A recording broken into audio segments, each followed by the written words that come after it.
Hi అండి, ఎలా ఉన్నారు? Welcome back to our channel. ఈరోజైతే పూర్ణాలు ఎలా చేయాలో చూపిస్తున్నానండి.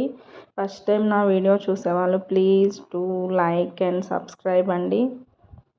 1 కప్పు మినపగుండ్లకు 1 కప్పు బియ్యమే తీసుకోవాలండి. చాలామంది దోశ పిండిలాగా 1 కప్పుకి 2 కప్పులు తీసుకుంటారు.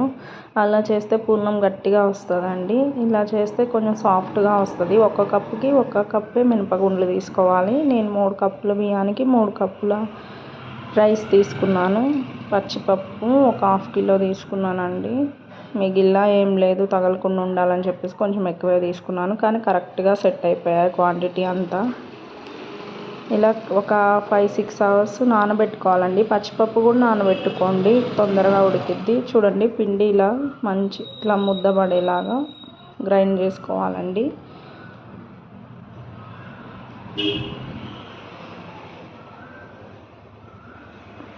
పప్పులో ఇప్పుడు కొంచెం సాల్ట్,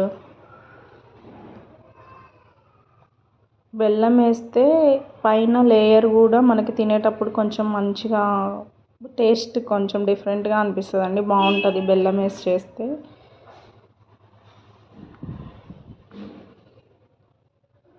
పప్పు ఉడికిందండి. ఇది ఇలా వడకట్టుకోవాలి. పప్పుని వాటర్ అన్నీ పోయే వరకు వడగట్టాలి.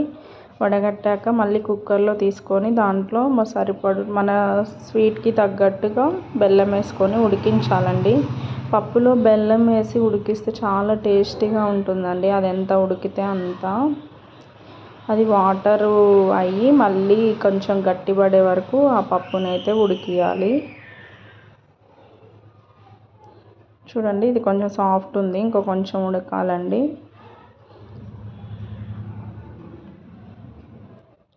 యాలకులు వేస్తే ఫ్లేవర్ బాగుంటుందండి. యాలకులు వేసాను.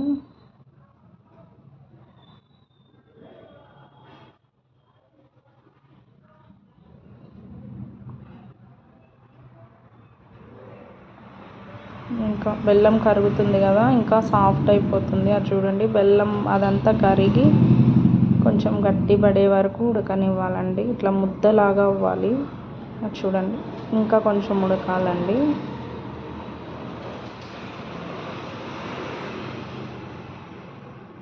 ఇలా ముద్దలాగా పడే వరకు ఉడికించిన తర్వాత ఫ్యాన్ గాలి కొంచెం చల్లారబెట్టి ఇలా ఉండల్లాగా చేసుకోవాలండి.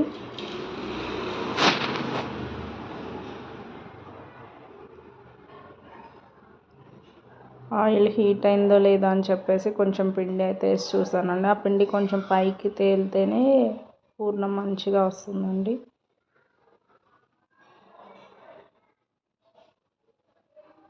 చూడండి, ఎంత నీట్గా వచ్చాయో పూర్ణాలు. థ్యాంక్స్ ఫర్ వాచింగ్ అండి. Please do subscribe.